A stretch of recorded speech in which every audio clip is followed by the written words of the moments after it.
Welcome to Khemaj vlog. So friends, सुबह के 4 बजे हैं और ये एक ऐसा टाइम है जब आप बहुत गहरी नींद में होते हो, बट मुझे उठना पड़ रहा है बिकॉज़ 5:15 की मेरी ट्रेन है और हम जा रहे हैं अमृतसर। सो अब मैं जाके सबसे पहले किचन में थोड़ा टिफ़िन तैयार कर लेती हूँ। देन उसके बाद मैं सोच रही हूँ कि ट्रेन में ही मैं सो जाऊँगी बिकॉज़ बहुत ज़्यादा नींद आई है। बिल्कुल उठने का मन नहीं कर रहा, लेकिन उठना पड़ रहा है, मजबूरी है। सो ट्रेन में अपनी नींद पूरी करने वाली हूँ। सो फ्रेंड्स, मैं रेडी हो गई हूँ। अब स्टेशन की तरफ निकल रहे हैं। कुछ ज़्यादा नहीं था सामान, हमने रात को ही पैक कर लिया था, बस टिफ़िन ही पैक किया, बनाया। और बहुत ही हल्के फुल्के कपड़े जैसे खुले खुले मैंने डाल लिए बिकॉज ट्रैवलिंग में मैं ऐसे ही कंफर्टेबल रहती हूँ। ज़्यादा टाइट जीन वगैरह में बिल्कुल कंफर्टेबल ही रहती हूँ। सो अब हम जा रहे हैं स्टेशन की तरफ और रास्ते में बारिश भी बहुत है, तो देखते हैं। यहाँ से स्टेशन जाने में हमें 15-20 मिनट तो लगने ही वाले हैं। तो 5:15 की ट्रेन है। अब ट्रेन में पहुंच के आपको बताती हूँ।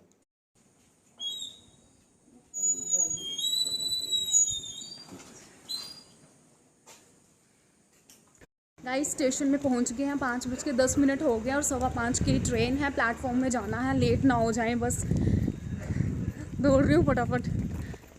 बहुत अंधेरा है और शायद ट्रेन में भी अंधेरा होगा और इसीलिए मैं वीडियो जो है ट्रेन में नहीं बना पाऊँ।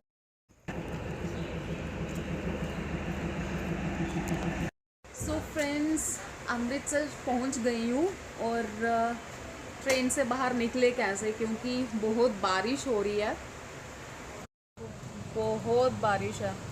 बट अब बाहर जाना तो पड़ेगा ही। बारिश बारिश। ओहो, ठंड हो गई यहाँ पे। वैसे तो अमृतसर में लोग आने से डरते हैं बिकॉज यहाँ बहुत गर्मी होती है, बट आज बहुत ठंड है। मुझे ट्रेन में बहुत ठंड लग रही थी। 8:35 हो गए हैं और मैं अमृतसर में अपने रूम में पहुंच गई हूँ। बहुत मुश्किलों का सामना किया क्योंकि बहुत बारिश थी। घर से जब हम चले थे तो रोड तो ऑलरेडी बहुत गंदा रहता, खड्डे वगैरह, और आज तो बुरी हालत थी। और कैसे हम पहुँचे हैं ये हमें ही पता है। मैं आपको ज़रूर बताने वाली हूँ कि क्या क्या हुआ आज। पहले मैं खाना खा लेती हूँ बिकॉज़ बहुत भूख लगी है। ब्रेकफास्ट भी हो गया। अच्छा हुआ मैं घर से ही लेकर आई बिकॉज़ यहाँ पे आके एकदम से भूख लगना, और सामान पूरा सेट नहीं है अभी इस रूम में। अब मैं आपको बता देती हूँ, मैं अमृतसर में, एक्चुअली मेरे हस्बैंड की जॉब है अमृतसर में, तो इसीलिए हम अमृतसर में भी रह रहे हैं। तो अब तो मैं 1-2 हफ्ते के बाद आई हूँ घर से यहाँ अमृतसर में। तो आज सुबह मैं सबसे पहले तो मैं शुक्राना करती हूँ गॉड का, जिस हालत में उन्होंने हमें यहाँ पे पहुँचाया। बिकॉज़ इतनी तेज़ बारिश थी सुबह और रोड इतनी स्लिप थी रोड में, और गाड़ी हमारी 2-3 बार फिसली, 2-3 बार गाड़ी फिसली।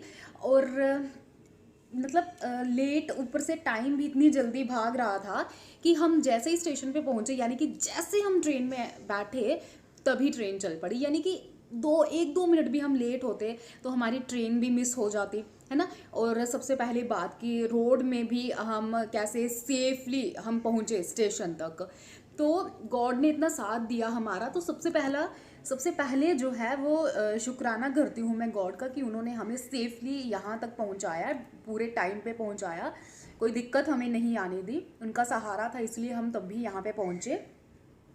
देन मैंने अपनी दूसरा, मेरे एक चैनल है खेमा चांडल्य के नाम से, मैंने उसमें बताया कि ग्रैटिट्यूड करना कितना ज़रूरी है, कि अगर हम पल पल जो कुछ हमारे साथ हो रहा है ना, अच्छा हो रहा है, उसके लिए हम शुक्राना करते रहे ना गॉड का, तो यकीन मानो लाइफ में आने वाली हर प्रॉब्लम क्या, कभी प्रॉब्लम ही ना आए, है ना। एक तो प्रॉब्लम निकल जाए, हंसते हंसते निकल जाए, और सबसे बड़ी बात कि प्रॉब्लम ही ना आए। इसीलिए ग्रैटिट्यूड हमेशा याद रखो अपने माइंड में कि आपके साथ कुछ भी अच्छा होता है या बुरा होता है, तो वो जो बुरा होता है ना, वो भी कभी ना कभी उसके पीछे भी अच्छाई होती है, वो हमारे लिए अच्छा ही होता है। मतलब हर पल, हर काम के लिए, जो भी आपके साथ हो रहा है उसके लिए शुक्राना करते रहो, बहुत ज़रूरी है अगर आप लाइफ में हमेशा पॉजिटिव देखना चाहते हो अपने साथ। तो अभी ब्रेकफास्ट कर लिया है और मेरे हस्बैंड सुनील जो हैं वो भी ऑफिस में चले गए हैं। अब रूम में बड़ा ही सामान इधर उधर हुआ है, सारा बहुत ही गंदा हो रखा है। तो अब मैं सारी सेटिंग करने लगी हूँ, सफाई करने लगी हूँ। और नींद भी बहुत ज़बरदस्त आई है बिकॉज ट्रेन में नहीं सो पाई। बारिश हो रही थी, हवा चल रही थी, ठंड भी थी। और ट्रेन में मैं इसीलिए कोई वीडियो नहीं बना पाई बिकॉज और भी लोग थे, तो शायद अगर मैं बोलती तो उनको डिस्टर्ब होता। सो ये सब हमें पब्लिक प्लेस पे नहीं शोभा देता। तो ऐसा लगता है कि मेरी वजह से कोई डिस्टर्ब नहीं होना चाहिए। सो मैंने कोई ट्रेन में कोई वीडियो नहीं बनाई मैंने। बाकी लोगों को प्रॉब्लम नहीं होनी चाहिए, लोग डिस्टर्ब नहीं होने चाहिए। जहाँ प्लेस पे बोलना बुरी बात नहीं है, बस ये देखने कि लोगों को प्रॉब्लम नहीं होनी चाहिए, लोग नहीं डिस्टर्ब होने चाहिए, बाकी सब ठीक है। सो अभी मैं कर लेती हूँ रूम की सफाई और इसी के साथ आज का vlog end. So bye bye.